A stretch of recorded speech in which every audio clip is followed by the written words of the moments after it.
Durante 2 décadas, entre 1788 y 1808, María Luisa de Parma fue la reina consorte de España. Sin embargo, durante su vida abundaron acusaciones oscuras, desde infidelidades reiteradas hasta envenenar a sus enemigos. Si alguno de estos rumores era cierto, sigue siendo motivo de debate hoy en día, pero en cualquier caso, ella era sumamente impopular en su país. Acompáñenme mientras exploramos su vida. María Luisa de Parma nació el 9 de diciembre de 1751 en la ciudad de Parma, en el norte de Italia. En ese momento, Italia estaba dividida en numerosos pequeños estados, y en 1748 el ducado de Parma había sido otorgado a la Casa Real de Borbón. Esto fue gracias al Tratado de Aquisgrán, que puso fin a la Guerra de Sucesión austriaca. Diferentes ramas de los Borbones gobernaban Francia y España, y se determinó que el padre de María Luisa, Felipe, el segundo hijo del rey Felipe V de España, adquiriría el ducado. Así, María nació en la ciudad italiana, poco más de 2 años después de que su padre llegara allí como duque de Parma. La madre de María Luisa era Luisa Isabel, la hija mayor del rey Luis XV de Francia. Ella estaba estrechamente emparentada con Felipe, con quien se casó en 1739, continuando una tradición de matrimonios entre primos cercanos, entre las familias reales de Europa. Ella y Felipe tuvieron 3 hijos que llegaron a la edad adulta. Isabela nació en 1741, poco después de que se casaron. 10 años después, en enero de 1751, nació un niño llamado Fernando. Solo unas semanas después, Luisa Isabel quedó embarazada, y así nació María Luisa 11 meses después. Los 3 niños y sus padres vivían en el Palacio Ducal de Colorno y Parma, un magnífico edificio que había sido renovado y ampliado hasta convertirse en un palacio del siglo XVIII, a partir de una imponente construcción medieval varias décadas antes. Se decía que María Luisa y sus 2 hermanos habían sido educados por Etienne Bonnard de Condillac, un destacado erudito francés de la Ilustración, pero no hay pruebas que respalden esto. Bueno, se sabe que Condillac llegó a Parma en 1768, y para entonces María Luisa ya había dejado Italia. Antes de eso, la familia había experimentado una tragedia cuando la madre de María Luisa murió en 1759. Seguida por su hermana Isabel, en 1763. Ambas fueron víctimas de la viruela, la enfermedad más mortal de la Europa de la Edad Moderna. Para cuando la madre de María Luisa murió en 1759, ya se había considerado bastante quién sería su esposo, y el príncipe Luis, duque de Borgoña en Francia, era visto como un posible candidato. Sin embargo, él murió de tuberculosis en 1761, cuando tenía solo 9 años. Después de eso, se propuso un matrimonio con el príncipe Carlos, hijo y heredero del rey Carlos III de España. Se llevaron a cabo negociaciones y el 4 de septiembre de 1765, el matrimonio fue consagrado en el Palacio de la Granja, cerca de Segovia, al norte de Madrid. María Luisa tenía solo 13 años, mientras que Carlos tenía 16, y ambos eran primos hermanos. El matrimonio fue difícil en sus primeros años para María Luisa. La madre de Carlos, María Amelia, había muerto algunos años antes, y, como Carlos era heredero al trono español, María Luisa se convirtió en la primera dama de la corte española. Sin embargo, varios de sus familiares le tomaron antipatía, en gran parte debido a su actitud dominante percibida hacia su esposo, un joven impresionable que nunca llegó a ser un heredero o gobernante fuerte. El matrimonio de María Luisa no tuvo hijos durante varios años, y cuando los tuvo, estuvo marcado por abortos espontáneos y la muerte de varios de sus hijos con Carlos. Esto no era inusual. La mortalidad infantil y de niños pequeños era extremadamente alta en la época moderna temprana, con un 30 a 35% de los niños muriendo antes de cumplir los 10 años. Además, la mortalidad infantil y de niños pequeños era especialmente severa entre algunas de las líneas reales de Europa, producto de los matrimonios consanguíneos entre las casas reales. La reina Ana de Gran Bretaña, por ejemplo, estuvo embarazada 14 veces a finales del siglo XVII. y perdió a todos sus hijos por abortos espontáneos o por muerte en la infancia o niñez. María Luisa le fue un poco mejor que a Ana. Se cree que ella tuvo 24 embarazos diferentes. 10 de estos resultaron en abortos espontáneos, pero 14 llegaron a término. De los 14 hijos a los que dio a luz, 7 sobrevivieron hasta la adultez. Otros 7 murieron en la infancia o niñez. Y, debido a esto, comenzaron a circular rumores en la corte española de que María Luisa estaba maldita. Su primogénito con Carlos, un niño llamado Carlos Clemente, nacido en septiembre de 1771, murió cuando tenía apenas 2 años y medio, en marzo de 1774. Una hija llamada María Luisa, como su madre, murió a los 4 años y medio en el verano de 1782.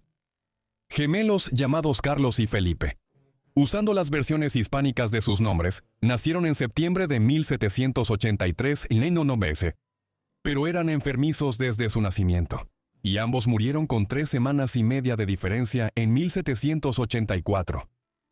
Los 7 hijos que llegaron a la edad adulta fueron Carlota, nacida en 1775, María Amelia, nacida en 1779, María Luisa, nacida en 1782, Fernando, nacido en 1784, Carlos, nacido en 1788, María Isabel, nacida en 1789, y Francisco, nacido en 1794. Varios de ellos llegarían a ser reyes y reinas de diferentes estados europeos. Curiosamente, se entiende que María Luisa sufrió un aborto espontáneo todavía en 1799, cuando ya rondaba los 50 años, y se podría haber esperado que estuviera en la posmenopausia. Para entonces, su tormentoso historial reproductivo ya le había pasado factura.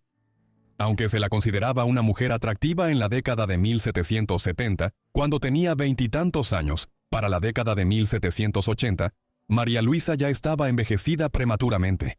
Muchos notaron que para cuando tenía 30 años, su piel tenía un tono amarillento como de ictericia, quizás como resultado de sus aparentemente interminables embarazos y numerosos abortos espontáneos.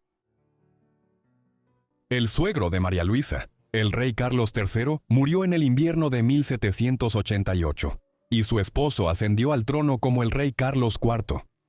Él gobernaría durante los siguientes 20 años. María Luisa se convirtió en reina consorte al mismo tiempo. Pronto se entendió que ella era una figura importante detrás del trono.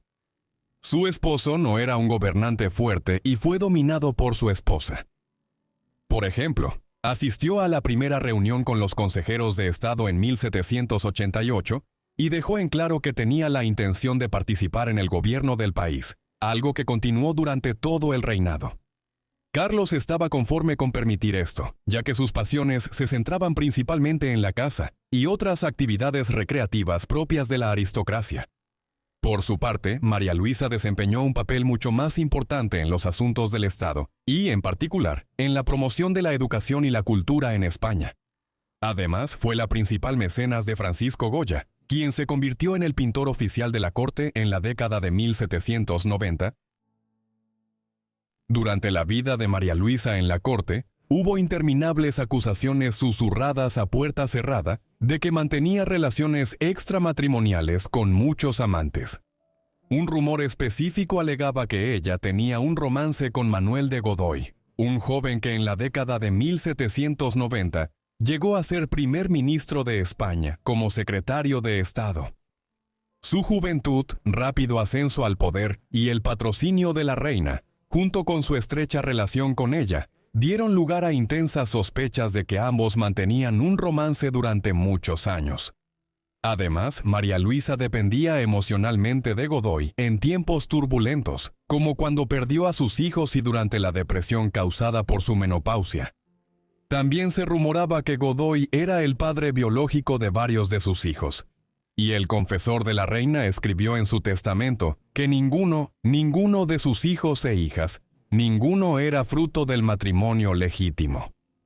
Aunque muchos historiadores piensan que la relación era probable, en realidad tenemos muy pocas pruebas concretas que lo confirmen.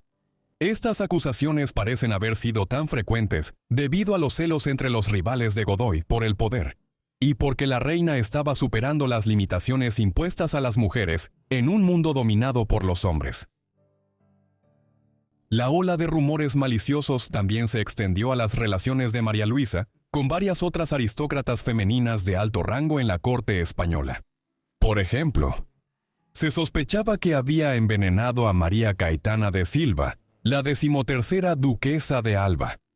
La duquesa de Alba se había casado con el marqués de Villafranca, y esta unión de dos prominentes linajes aristocráticos españoles los había hecho sumamente importantes en la corte real española, solo por debajo de la familia real y la casa de Osuna. María Luisa era vista como una rival tanto de la duquesa de Alba como de Osuna como resultado. Así, cuando la duquesa de Alba murió repentinamente en el verano de 1802, con solo 40 años de edad, su fallecimiento fue considerado sospechoso, y circularon acusaciones de que la reina había organizado el envenenamiento de su rival. Estas acusaciones eran completamente infundadas, y casi todos los historiadores están de acuerdo en que Alba murió de tuberculosis complicada por una fiebre severa. Sin embargo, esta no fue la única mujer a la que se rumoraba que María Luisa había envenenado. En 1802, su hijo el príncipe Fernando se casó con María Antonia de Nápoles en Sicilia. A María Luisa no le agradaba su nuera, y una vez le escribió a Emanuel Godoy: «¿Qué haremos con esa serpiente diabólica de mi nuera y ese hijo mío cobarde y canalla?». La animosidad entre las dos y el hecho de que ella tenía solo 21 años llevaron a acusaciones de que fue envenenada, pero no hay pruebas que respalden esto, y en realidad María Antonia murió de tuberculosis. Para comienzos del siglo XIX, quienes estaban en el centro del poder en España tenían problemas mucho más graves de los que preocuparse que las supuestas infidelidades de la reina consorte o una historia inventada sobre un posible envenenamiento. Había surgido una amenaza mucho más real y tangible en Europa occidental. En 1789 comenzó la Revolución Francesa, lo que llevó eventualmente, a principios de la década de 1790, a la deposición y ejecución del rey Luis XVI de Francia, primo de María Luisa. En las guerras revolucionarias francesas que siguieron, el rey Carlos y su gobierno, comprensiblemente, se unieron a una coalición antifrancesa junto con Gran Bretaña y Austria contra los franceses. Pero cuando los franceses empezaron a ganar ventaja sobre sus enemigos en 1794, Carlos María Luisa Godoy y otros responsables en Madrid, sorprendentemente cambiaron de rumbo. Se formó una alianza con la nueva República Francesa, en la que España se convirtió en el principal aliado de Francia entre las potencias europeas. La alianza franco-española siempre fue desigual. España era una potencia de segundo nivel en Europa a finales del siglo XVIII, y Francia estaba en ascenso como la potencia continental dominante bajo la República. Pero esto se agudizó aún más bajo Napoleón Bonaparte, como emperador de los franceses a partir de 1804. En 1807, María Luisa, Carlos y Godoy intentaron aprovechar la expansión francesa al aceptar el Tratado de Fontainebleau, que permitiría a España invadir y anexar efectivamente Portugal, un país que estaba estrechamente aliado con el principal enemigo de Francia, Gran Bretaña. Lo que siguió fue un periodo de marcada intervención francesa en los asuntos españoles, que culminó finalmente con la deposición de Carlos y la breve ascensión al trono de 1900 del hijo mayor de Carlos y María Luisa, Fernando, una figura que con los años se había vuelto cada vez más opuesta a su padre de carácter débil. María Luisa y Carlos apelaron a Napoleón sobre este nuevo arreglo, pero sus protestas tuvieron un resultado aún peor cuando Napoleón decidió prescindir por completo de la familia real española. En el verano de 1808 impuso a su hermano José Bonaparte como el nuevo rey de España. Con esto, el tiempo de María Luisa en el centro del poder en Madrid llegó a su fin. El nuevo arreglo fue un desastre para Napoleón, ya que estalló una guerra de guerrillas de larga duración en España, una que consumió tantos recursos franceses a finales de 1800 y principios de 1810, que llegó a conocerse como la úlcera española. Con la abdicación de Carlos y luego la destitución de Fernando a favor de José en 1808, María Luisa, su esposo y Godoy dejaron España y pasaron gran parte de finales de 1800 y principios de 1810 como cuasi prisioneros en Francia. Vivieron en condiciones agradables en Aix-en-Provence y en Marsella, pero al mismo tiempo estaban bajo una forma de detención política para evitar que se convirtieran en una fuente de descontento político si regresaban a España. En 1812 al exrey y la exreina y sus seguidores se les permitió trasladarse a Italia, donde vivieron un tiempo en Roma bajo el patrocinio del papado. Los acontecimientos estaban cambiando rápidamente para entonces, y cuando el imperio de Napoleón se desmoronó a mediados de la década de 1810, tras una desastrosa invasión militar a Rusia, Fernando regresó a España y recuperó el trono allí. Él prohibió a sus padres regresar a Madrid, por lo que María Luisa y su esposo pasaron sus últimos años viviendo en Roma. No fue un retiro desagradable, ya que lo pasaron como confidentes cercanos del papado y acumulando una valiosa colección de arte. Ella murió en la Ciudad Eterna el 2 de enero de 1819 a los 67 años de edad. Carlos murió apenas 2 semanas y media después. Godoy, mientras tanto, viviría más de 3 décadas más. María Luisa lo había nombrado como uno de los principales beneficiarios de su testamento, y Carlos le pidió rápidamente que abandonara su corte en el exilio tras la muerte de ella. Quizás los rumores eran ciertos después de todo. Puede que nunca lo sepamos con certeza. Muchas gracias a todos por ver este video sobre María Luisa de Parma. Espero que les haya parecido interesante. Déjenme saber qué les pareció su vida aquí abajo en los comentarios, y si tienen alguna otra sugerencia, también asegúrense de dejarla en los comentarios. Recientemente llegué a 300,000 suscriptores, así que gracias a todos ustedes que lo hicieron posible, y espero que tengan activadas las notificaciones y estén suscritos para recibir todos mis videos tan pronto como los suba. De todos modos, eso es todo de mi parte, así que los veré a todos en la próxima entrega de Vidas Olvidadas. Gracias.